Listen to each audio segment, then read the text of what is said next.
exercise, at home. All these apply, right, for family members too.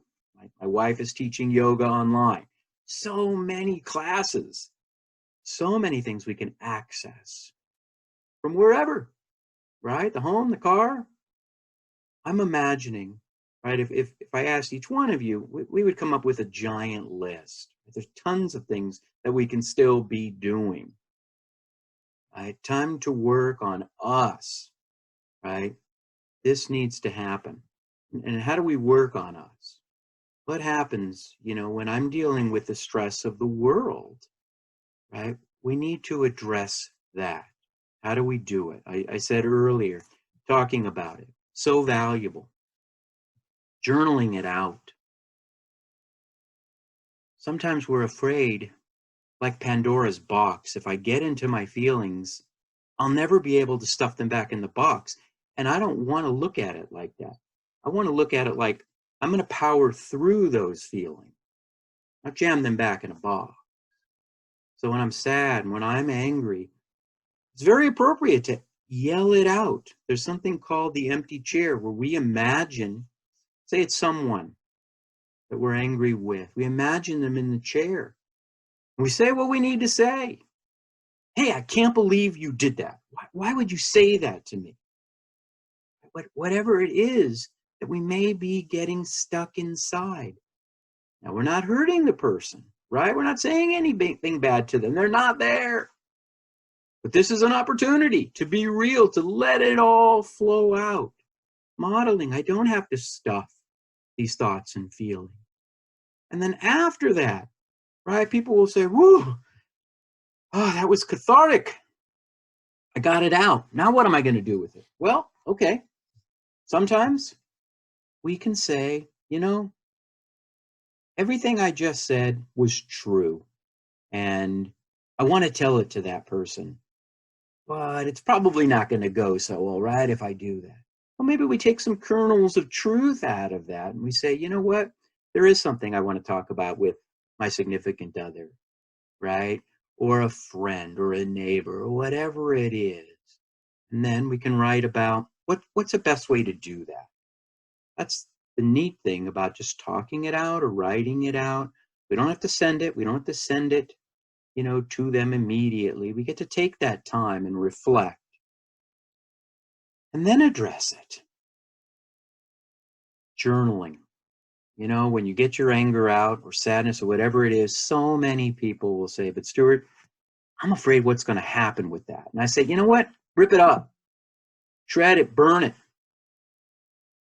Don't let excuses get in the way. It happens way too often. We need reflection time, meditation, a little bit of quiet. Let the mind empty out as well. That's difficult for so many of us, which is why we have difficulty sleeping. People get confused by that. Well, it's quiet at night, but I can't stop thinking. Well, the reason I think is because everything we have going on, right? We can say during the day, oh, I need to focus on work. I need to focus on the kids. And we push that stuff aside. But then at night, when it's quiet, all of those things come up and we think about them. Oh, yeah, I've got to do this. Oh, I still can't believe that happened last week. And why did I say or do such and such? Right? This is our mind and body's way of saying there are things to address. We need to do that. I think we're looking at this time as somehow terrible, right? As if we've lost so much. And yet, I see opportunities that we didn't have or didn't make before, such as in connecting, such as in making you time, such as in quiet, really looking at what we want. The idea of a bucket list, right? What do I want to do before, gosh forbid, I die? Well, that's a very valuable idea because I say, what is stopping us from doing these things, right? If I'm putting it on that list, what I'm saying is, I've not made time for it. Why? Right? And the more things that are on that list, right, is as a reminder that, this could stay on that list forever, or I could say, you know what? Some of these things I could make happen in the near future. One of these things I can do right now because maybe we have a little more free time. Great. List all of the things, right, that we said we want to be doing. We want to put in our paths because they're going to be positive, right? Because when we think about them, we get excited. We look forward to the idea of making it happen. Examine what's getting in the way. Ask yourself, why do I keep saying one day? Why do I keep saying tomorrow? Don't let that happen, right? There's something called an automatic thought record that's really neat too, especially when the doubts are coming up. You're basically taking a piece of paper and you're writing a few columns. In the first column, it's the event or situation. What just happened? Maybe boss asks to meet with you. In the second column, it's your automatic thoughts. What comes up immediately? The third column are your feelings. And the last column are alternative explanations. So imagine this in that first column, the event. Boss wants to meet with me. Automatic thoughts. Uh-oh, I'm in trouble. What I do wrong? Uh-oh. We will plug in information. It's not even true. We're pulling out whatever, and our automatic thoughts, which tend to come up, right, tend to be negative. So I'm going to feel accordingly in that third column. My feelings. Uh-oh, scared, worried, sad, maybe even angry. I'm creating this scenario. How dare he think that I didn't do such and such? That's not even happened, right? So I've got to get to that fourth column, the alternative explanations. That's where I say to myself, wait. You know, get down off the ledge. Maybe boss recognizes how well things have been going, all the good work I've been doing, needs my help on something, right? They're just alternative explanations, but they're possible. We need to get to that column, talk ourselves off the ledge. And this is something, again, we can do it anytime. I always encourage people to write it out because it's beneficial to be able to see it and go, wow, look at how many things I panicked about. I call it a catastrophe or catastrophizing. I created this horrible scenario in a fraction of a second. But wait, when I really think about it,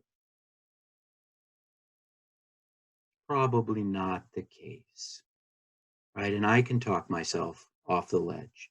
I can help myself in those difficult moments. You know, I always say to people, please utilize whatever support you have. For many of us, that's prayer, power of the Lord, whatever you believe in. To end, I wanted to share something beautiful. I heard Pastor Rick Warren share on TV just the other day. He was talking about he and many others from his church went down to Katrina after that catastrophe. And someone had asked him, how does God allow this to happen? Where was God? And I'm not a philosopher, right? I'm not a pastor. But I really appreciated the words of God was there in all of them helping, right? And all of them saying, gosh, this is terrible. This is sad. I'm so sorry. What can I do to help you? How can I be there? And again, I say, we have support all around us, all the time, but we don't tap into it for whatever reason. I think, and more often that this comes up, especially for us guys, we say to ourselves, I should be able to handle this. No, why? Again, I cannot manage everything all the time. It's not realistic. Sometimes I don't have the answers. Sometimes this event is new to me, right? But we expect ourselves to somehow be an expert. That's not realistic. Back out, look at the situation, challenge those thoughts, right? Those automatic thoughts of why do I think this? Wait a minute. What will happen if I get support? Do you know most people, when I say, well, what do you think is going to happen?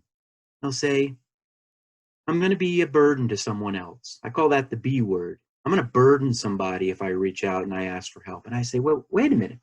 Have you ever volunteered? Of course. They'll say yes. How did you feel when you volunteered? Oh, I felt encouraged. I felt hopeful. I was helping somebody in need. Say exactly. Well, think about it. That other person that you're reaching out to, right? You're tying their hands when you don't reach out to them, right? You're stopping them from that wonderful opportunity of being there for somebody else. Don't do it. It's okay to let our guard down a little bit. It's okay to be sad. It's okay to be angry. Get the help, get the support, and we'll be there for each other through this and anything else.